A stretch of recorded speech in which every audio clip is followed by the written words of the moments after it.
जनपद बलिया से इस वक्त की खबर सामने आ रही है। पूर्व आईपीएस अधिकारी अमिताभ ठाकुर जाने क्यों लड़ना चाहते हैं बलिया से चुनाव। लोकसभा 2024 पूर्वांचल के पूर्वी छोर गंगा की गोद में बसे बलिया शहर से पूर्व आईपीएस अधिकारी अमिताभ ठाकुर ने लोकसभा चुनाव 2024 लड़ने की घोषणा की है। उन्होंने कहा है कि वे नवगठित राजनीतिक दल अधिकार सेना की ओर से चुनाव लड़ेंगे। अमिताभ ने कुछ दिन पहले ही अधिकार सेना की गठन की घोषणा यह कहते हुए की थी कि अधिकार सेना आम नागरिक में समस्त अधिकार निहित होने की भावना पर विश्वास करता है और उनका प्रयास संविधान प्रदत्त शक्तियों को प्रत्येक नागरिक की पहुंच तक लाने का है। अमिताभ ठाकुर ने कहा कि उन्होंने बलिया की सांस्कृतिक ऐतिहासिक पृष्ठभूमि के कारण बलिया को चुना। फोन पर बातचीत में अमिताभ ठाकुर ने कहा कि बलिया की स्वतंत्रता की लड़ाई में अप्रतिम भूमिका है तथा विशेषकर 1942 के भारत छोड़ो आंदोलन में चित्तू पांडे के अधीन अंग्रेजों से आजाद घोषित करने के कारण बागी बलिया के नाम से जाना जाता है। उन्होंने कहा है कि वे एक बेहतर समाज की स्थापना हेतु निरंतर प्रयत्नशील रहने वाले जयप्रकाश नारायण तथा चंद्रशेखर की धरती की पूरी ईमानदारी और तन्मयता से सेवा करना चाहते हैं। समाचार A to Z के लिए बलिया से पिंटू सिंह की रिपोर्ट। बिना यथेष्ट साधन संसाधन और इंफ्रास्ट्रक्चर के मैंने बलिया से चुनाव लड़ने की घोषणा की है, किंतु मुझे पूर्ण विश्वास है कि अपने समर्पण और निष्ठा से मैं बलिया की जनता। हेलो, हाँ, हमारी बात हो रही है क्या सर? बोल रहा हूँ। नमस्ते सर, एक्चुअली समाचार एडिटर बलिया से बोल रहे हैं। जी जी जी, क्या शुभ नाम हुआ?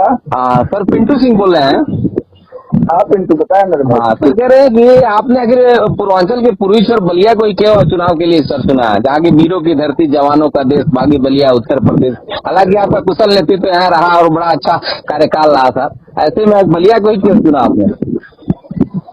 तो आपने उत्तर खुद ही दे दिया है मेरे ख्याल से। नहीं सर, मैंने उत्तर नहीं दिया, मैंने आपकी कार्य क्षमता को बताया है सर। आप बलिया को क्यों चुने?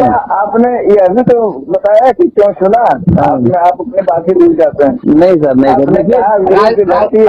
नहीं सर, सुन लीजिए सर, राजनीति में अगर देखा जाए तो क्या कहते हैं कि दिल्ली में अगर केजरीवाल जो है, दिल्ली को ही उन्होंने चुना, तो आखिर क्यों चुना? तो उनके पीछे कुछ मकसद था। तो उसी तरीके से जो कि आपने पूर्वांचल के पूर्वी छोर में सर बलिया को ही चुना, जहाँ से देश सबसे पहले आजाद हुआ था सर। तो मैं ये जानना चाहता हूँ कि आखिर क्या जिज्ञासा है, क्या ऐसी रहा? हालांकि आपका चर्चा में हमेशा रहे सर, हमेशा आपका मैंने वो दिखते हैं, हम लोगों में बड़ा हो रहता है। तो इसमें हम जानना चाहते हैं कि बलिया को आपने क्यों चुना? इन्हीं कारणों से चुना जो आपने कारण बताया, क्योंकि मेरा अपना स्वभाव भी उस तरह का रहा जी कि मैं हमेशा मतलब जो है एक तरह से संघर्ष में ही रहा मेरा जीवन। जी सर जी। और मैंने हमेशा मतलब व्यवस्था परिवर्तन के लिए प्रयासरत रहा, जो भी मेरी सीमाएं हैं। जी जी। तो उनके दृष्टिगत जो आपने कहा कि वह धरती जहाँ पर मान लीजिए जिस समय पूरा देश पराधीन था, वो उसने स्वयं को आजाद किया जी।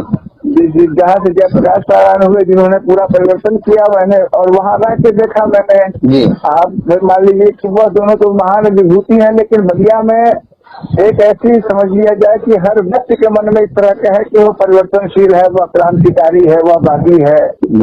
इस तरह की भावना हर व्यक्ति के मन में है। तो वह मेरे अपनी विचारधारा से उसका ये समावेश होता है, मिलता जुलता है। मेरी अपनी भी विचारधारा है कि परिवर्तन होना चाहिए, व्यवस्था में बेहतरी की जरूरत है।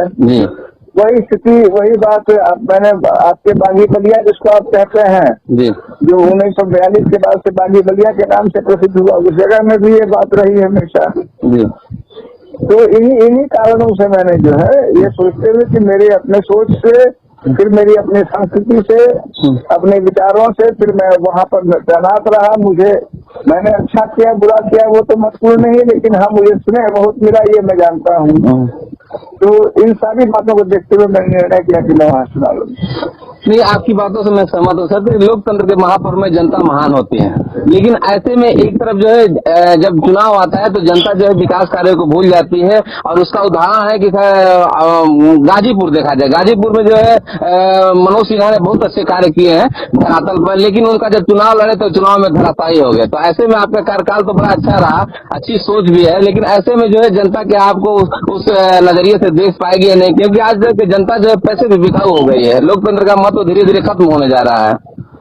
देखिए, इस पर मेरा इतना ही कहना है जी कि जैसे मान लीजिए कि हर व्यक्ति का अपना जीवन का उद्देश्य होता है कि जिसे हर व्यक्ति का उद्देश्य यही नहीं होता है कि वह जीत ही जाए और वो सत्ता पाले या फिर विधायक या सांसद बन ही जाए और उसके लाभ ले ले वगैरह वगैरह। जी क्योंकि अगर सत्ता के साथ चिपकने की ही बात होती तो अभी तो मेरी 6 साल और नौकरी थी और कोई मुझे निकाल नहीं पाता। सत्ता से चिपकना कौन बड़ी बात है। जी मैं आराम से, भाई मान लीजिए मुख्यमंत्री और जो भी मंत्री है उनके गुड बुक्स में रहता तो ऐसा बेवकूफ भी नहीं हूँ नहीं कि मैं, क्योंकि उनको मैं मान लीजिए कि उनको प्रसन्न नहीं रख पाता। उनके रिटायरमेंट के बाद टिकट पाल लेता कहीं न कहीं बड़ी पार्टी का, जी जी और विधायक मंत्री बन जाता। तो मेरी वो इच्छा नहीं है। मेरी इच्छा जो है वो मैं कर रहा हूँ, इसलिए मुझे एक वोट मिले या मैं जीतूं, दोनों स्थिति में मुझे असर नहीं पड़ेगा।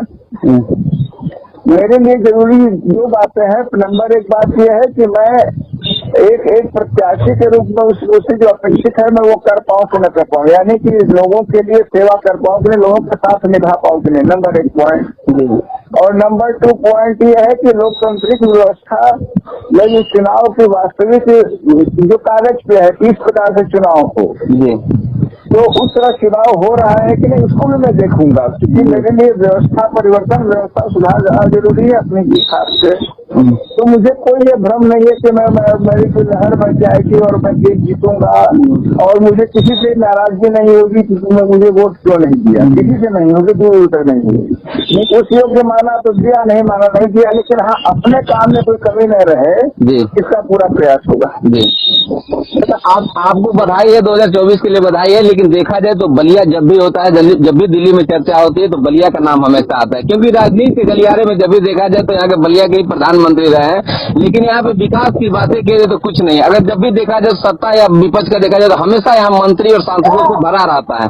लेकिन यहाँ पे आज तक एक कल कारखाने नहीं है। आए दिन रोजगार के लिए जो है हजारों युवा जो है समझे बम्बई, गुजरात, दिल्ली कहाँ कहीं जाते हैं। लेकिन यहाँ नेता तो घोषणा करते हैं लेकिन आगे फिर अपने जिले में बैठ जाते हैं। तो आपसे बड़ी उम्मीदें हैं, क्योंकि सत्ता पक्ष में रहे चाहे वो रहे, सबको हमेशा वो करके और अपना जो है मिशन में कामयाब रहे सर। तो इसलिए 2024 में आप जनता के प्रति क्या संदेश देना चाहेंगे, क्योंकि चुनावी समय है सर? देखिए, मैं इतनी ही बात कहूंगा जो मैंने अभी कहा था। मैं ये कहूंगा कि मेरी इच्छा इस बात में नहीं है, मुझे कोई भ्रम नहीं है। देखिए, अभी मैं अपनी पार्टी से अधिकार सेना से लड़ रहा हूँ जी। तो प्रायः ये मान के चलिए कि कोई जिसको आजकल कहते हैं जातिगत धर्मगत कोई मुझे वोट नहीं है। बाहर का भी एक तरह से मैं मान लीजिए मैं बलिया का मूल निवासी नहीं हूँ जी।